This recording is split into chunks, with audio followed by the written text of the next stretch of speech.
Well, the unkillable Jets have now lost 2 straight to AFC opponents that some of us thought that they were better than. My partner was on hand to see it live and in person last night, which means he is doing the show still from Las Vegas. BT, how was the trip? Listen, man. Unlike the head coach who embarrassingly pled the 5th when asked about his quarterback last week, I'm not taking the same route. Robert Saleh cannot coach this team. If I owned the Jets, I would fire Robert Saleh. They will never, and I mean never, ever win with Robert Saleh as the head coach. Ever. You know, BT, Ever. BT, I don't know if you know this. Today is it's Kindness Day, World Kindness Day. It doesn't sound like you're in a very kind mood regarding Robert Saleh. Well, I'll tell you what, it should also be Honest Day, all right? Because if anybody watches this team and they're honest in their assessments like I am right now, there's nobody that could disagree with me. All gas, no brakes, my ass. They ain't hating, we ain't popping, my ass. Don't forget, by the way, Sal, this team was on the hot seat last year, okay? And here we are because, Rodgers, of course, he got hurt, threw them a life preserver, Hackett. Rodgers back. This man, all right, is 15-28 as the head coach of the New York Jets. There are guys who have been punchlines for decades that have better resumes than Robert Saleh has as the head coach of the Jets. And it's the same. Listen, if they were losing because there was just an absence of talent, all right, we'd be having a different conversation. Every single week, what is the root of the Jets' demise? Lack of discipline. What do you mean by that? Penalties. How many? 80. How many yards? 90. So I don't care if it's Jim Harbaugh, who you try to lure away from Ann Arbor. Robert Saleh cannot coach this team. He just can't. It is sad, BT, all kidding aside, with Saleh, the job that he's done here, because this team should be like, even me, who has not been a believer in this team for obvious reasons, I thought they would win that game. And watching the game, they should have won the game 10 times over. There's no excuse for losing that game. And this is not about Zach Wilson. We'll get to him a little bit later on. This, to me, it's a bigger problem. It's Joe Douglas and Robert Saleh. But if you want to focus on Robert Saleh for the time being, I'm fine with that. How can, it gets to a point where I actually am not sure if the New York Jets understand the rules of the game of football, because every week it is the same crap with the penalties. Defense, offense, it doesn't matter. Penalties galore. No team could win like that. You're absolutely right. And what bothers me, too, and I watched his press conference, obviously got back to the room, and it was, it's been a whirlwind of a weekend. It's been fun. Outside of the reason why I actually came here, it's been fun. And I'm watching Robert Saleh's press conference. I get it on YouTube after, right? And it's the same nonsense. It's the same regurgitation. And really, what I would frame as tacit acceptance of not doing your job. Because think about this. There are things that you and I, when we first started this show, right? I think it was fairly evident that we had good chemistry, that we both have a lot of passion. But there were things that we needed to tighten up for this thing to work, and we still work on it. I got to tell you, there were a couple of meetings where, Spike wasn't thrilled. Our boss said, listen, you guys have the meat of a good show, but you got to do this, that. Like, he let us know in no uncertain terms, unacceptable, this has to change. And if it does, you guys can be great, okay? So you take that and you contrast that style of management to Robert Saleh's style, where publicly he is very soft in terms of what he projects, never takes on a player, and that's like at the podium, but also on game day, never challenges a player. So there has been an acceptance, a softness, a level of softness that has permeated the franchise, and it is so counter. And this is what drives us nuts. It is so counter to what we thought that we got. Oh, you want a guy to run stairs in the pouring rain? That's your guy. You want a coach that actually demands accountability on game night? Robert Saleh, not your guy, and never will be. And the X's and O's just aren't there offensively. And look, I know that's on Hackett, but the fact that he's a head coach, He should have total command. He doesn't have it. You know, it's funny. They said during the broadcast last night, they used the term alpha male when describing Antonio Pierce. And I have said, we've brought it up many times, that Robert Saleh is not the alpha male. Now, I think in certain ways he can be, but as far as being a head coach of a football team in total control, I got to be honest with you, BT. The guy I trust the most on the Jets sideline to run things is Aaron Rodgers. Yep. I mean, you see him. He's looking in disgust with some of these play calls that are coming in on an obvious run and 3rd and short, and they run the ball. Rodgers looking in disgust. That's because the head coach has no clue. The offensive coordinator has no clue. They are a disaster, a predictable disaster and embarrassment, different embarrassment levels than the Giants, who we'll get to later on. Yeah. But it's unacceptable to lose 2 straight the way that the Jets have. It's absolutely repulsive. I mean, listen, congrats to Antonio Pierce. Giant fans know what this man's made of. So, 2 games, he's doing his job, and he's really revitalized the city and the team. But you're right. A rookie coach who just stepped in. He's still the interim, although at this point I would think that he gets a shot and deserves it, gets a longer look. But it's so how do I want to frame this? It's so, I don't think it's predictable. Like, that's where I'm going to push back with you. You said it's predictable. Oh. Well, I mean, maybe in the grand scheme of Jets torture, I guess, if you want to say that, it's predictable. But it shouldn't be predictable with the talent that they have. And I got news for you. So this is where it gets very convoluted. I'm very clear. Listen, Robert Saleh is not a good coach now. Will he ever be a good coach? I don't know. I'm not in the business of waiting to find out if it's going to happen here. I do not believe he should coach the Jets. All right? If I owned the team, I would fire him. And do what? Hack it?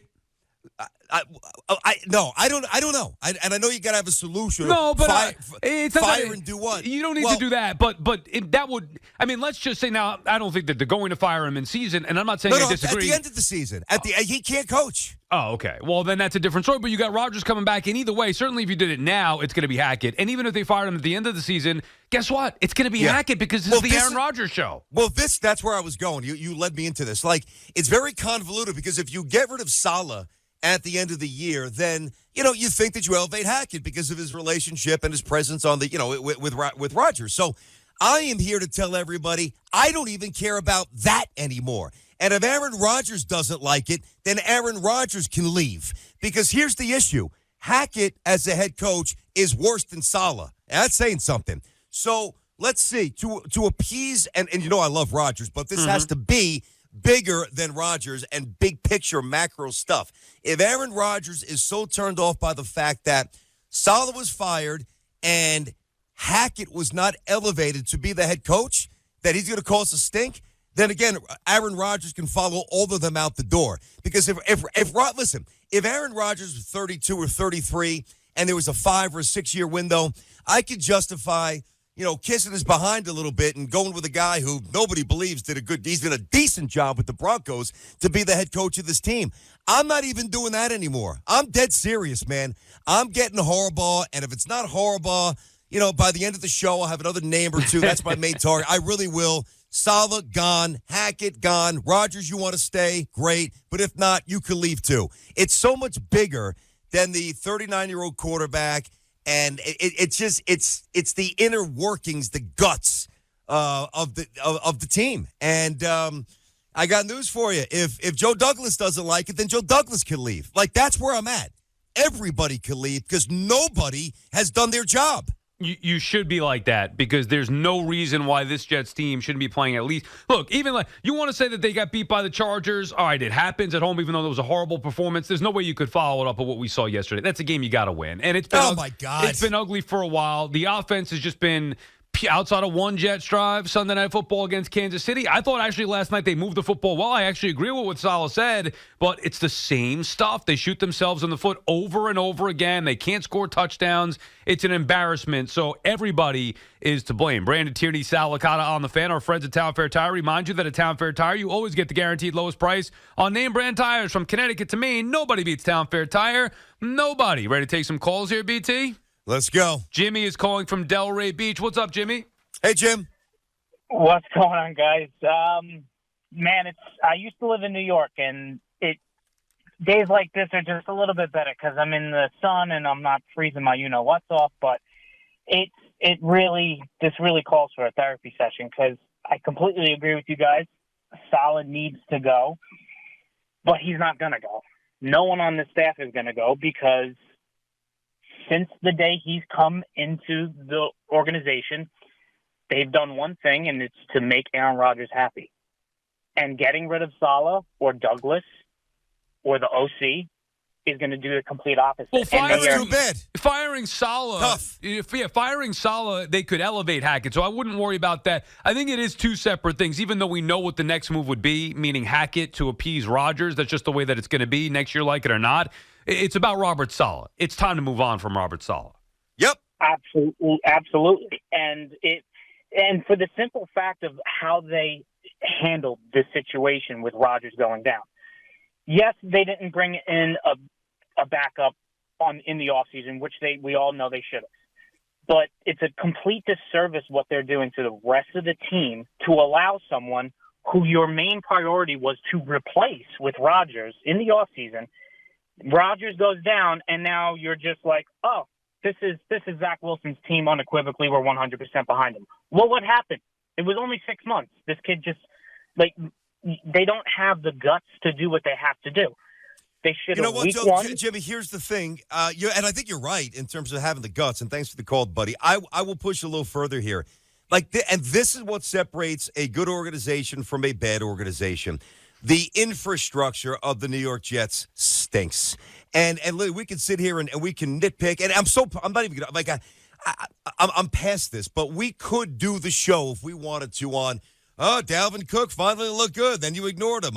Zach was doing this. Then you stopped you stopped what was going. We could do a football show and pick apart the minutia of the mistakes from last night. But Sal, it is so much bigger. That's why I didn't even waste my time on that out of the chute. It's the infrastructure, the inner workings, the core, the heart of the Jets organization is just not good. And I agree that it's a bigger picture thing, because you've got a problem here. The problem is that you've attached, not you personally, but obviously the Jets, they've attached themselves, good or bad, to Aaron Rodgers for 2 years. So this year, obviously, disaster because he got hurt.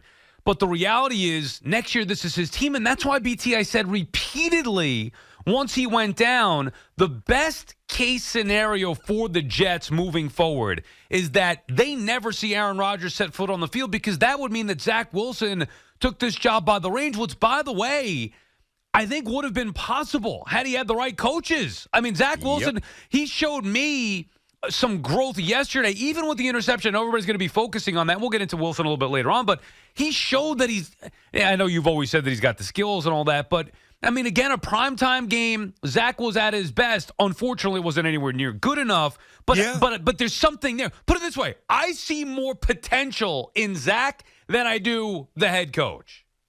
It's not even close.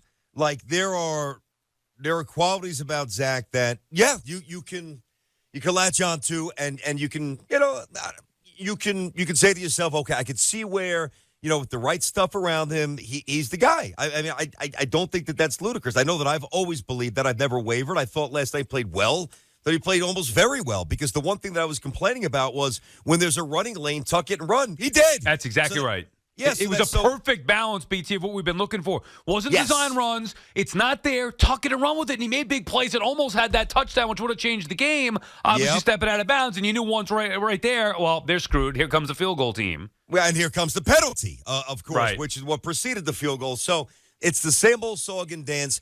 It's funny. I'm at – oh, man. I got news for you, dude. I mean, this is a bad combination. Not sleeping and that game. And then I'm walking out of the stadium, and you got people yelling in your face, Raiders, right in your face. I just got to get out of here. I just made a beeline. I don't even think I lifted my head up. I went right to the bus, right? But before it, at the tailgate, this is how disenchanted Jet fans are with Robert Saleh. It was so much less about Zach in the pregame while we were hanging out, getting ready to, with the partying, right? People were coming up to me, and by now, most people know that I resemble Robert Saleh in terms of looks. Dude, people were they were actually, there was about a 10-minute period where I was doing skits, pretending I was him, and I had 50 people on the floor hysterical laughing. They're because all I was doing, I just had my arms crossed. That's it. And like the running joke is, he doesn't do anything. He does not do anything. Now, I understand that certain people coach different ways. They coach different ways. But the things that have plagued the Jets, this is the real point. He has not found the way to eradicate them. So let me get this straight. Visibly, in terms of what we see above the surface, we see nothing. And beneath the surface, we see absolute gross negligence to the most basic components to the game. And that's a good coach? That's a coach that you want to roll with? I'm done. I'm done. Done with Robert Saleh. Done. He did Done. He did run the stairs, though. He's Done. done a great job of that. Anthony's calling he's in from shape. Harlem. Anthony? What's up, guys? I was so disgusted. I wasn't going to call in, but, BT, you kind of inspired me, buddy, because we're on the same page. Yep. All this, the coaching and the play calling and the horrible clock management, that's all upstream from what the bottom line is, and you hit it, bro. Accountability. You watch you watch all the military academies in college football, Air Force, Army, Navy, and they're always the least penalized teams with the least amount of drops because those kids are accountable to a higher standard. There is no accountability on this team. This guy just stands there. He's a big, I don't want to say it, but he's just a big, looks like Tarzan, coaches like Jane, holds no one accountable. They just keep making mistakes, and he's just there. They're never going to win with Saleh. He's a glorified coordinator, BT. You're 100% right. I don't know how you fix this, but I know he's not the guy. Yep. So do I. And it's taken us, thanks for the call, Sal, it's taken us different periods of time to come to that assessment. And, it's never fun to say that. And it's certainly, it's my least favorite part of the job, actually, talking like this raw about somebody's profession and their livelihood. But you have to. And it's part of our responsibility. It comes with the territory. And he has not progressed at all. One of the things I said to start the show, 15 minutes ago, there are Jet coaches that we mock incessantly that have been part of punchlines for decades that have had more success than Robert Saleh. Here, think about that. Think about that. Well, I mean, it's been a bad spot for head coaches. It's been a revolving door for a long time of just total ineptitude. While I think Saleh possesses some of the traits, and you knew this a while ago, like we talked about this even preseason, he's not the guy. You were trying to win despite Robert Saleh or hoping that Aaron Rodgers and the offense could do their part to overcome his deficiencies as a head coach. And when Rodgers goes down, it's the same old song and dance with Saleh and Zach Wilson. He's not the right guy to develop a young quarterback. That's front and center in 3 years now with Zach Wilson. And he's not the X's and O's guys that they need. He may be a defensive guy, sure, but he just doesn't know how to coach, dude. It's just end of story. And the number one example, forget about even the offense or the X's and O's, the penalties, it's just unacceptable. He's too player friendly. It just never changes. Eddie is in Rockland. What's up, Eddie? Hey, what's going on, fellas? You know what's wrong with the Jets? They're unkillable. They should be on life support right now. You're keeping Zach in there. You won't even give a blink to the other kids that are there. You're supposed to be Super Bowl bound, but you're really going to the toilet bowl. When is it going to stop with these Jets every year? Every year they're going to the Super Bowl or playoffs, and they always come up spitting a bit. Well, I mean, yeah, well, they do, and there's been so many different iterations of spitting the bit. It really is. It's if it wasn't so sad, it would be hysterical. The creative way the Jets find to lose and to break hearts and to just provide nothing, year after year for some of the best fans and most resilient fans in the freaking world. But I listen. I don't think that changing, and I'd be okay with it. And that was even coming from me. Thanks for the call, Ed. I said on Friday, maybe even Thursday, whatever it was, that if Zach is not playing well, bench him. Bench him. Go to Timmy Boyle or elevate Simeon. Just you got to win the game, and then you got to worry about next week. Well, at this point, there pretty much is no next week. The Jets' playoff percentage is down to 3%, which means it's not going to happen for the most part. But the evaluation is not. It's not a singular thing. I'm attacking this from a big picture thing. because that's the only way to actually get better. And you can look at Hackett, you can scream till you're blue in the face, and and complain about his inconsistencies and his lack of aggression and his lack of forward thinking. And we could crush Saleh, and we could crush, Lazard and, Uzama for these stupid moronic penalties. Uzama. But it doesn't. It's so much bigger. Does he not know what holding is? I don't I know. don't get it. I don't know, Sal. Maybe he'd be a better wrestler than he would be tight end. Like he's grappling guys and taking them down. I mean, come on. Yeah, I know, dude. It's gross. It is absolutely gross. How'd you do with the tables? I did pretty well. All right, well, at least you got that. Well, I'll tell you this. I gave a lot back, but it's funny. I hit a. Remember the song? I texted you guys this. The song, rah, Yeah. let it ride. So I sat down and I played Let It Ride. I think I was playing 25 a hand. And like within the first 40 minutes of the trip, I think I hit something, I don't know, 4 of a kind and 50 or 60 to 1. I won like $750 right away. So I'm like, all right. So this now enables me to go a little more aggressive and have a little fun. Rather than being 750 in the hole and being a little more conservative, I'm like, all right, now I can have some fun. But no, after the game last night, I went right back to my room. I wanted to be around nobody. Obviously, getting up early, didn't sleep a lot, and doing the show here. It was great, but I did lose money on I bet the Jets, and I wasn't going to.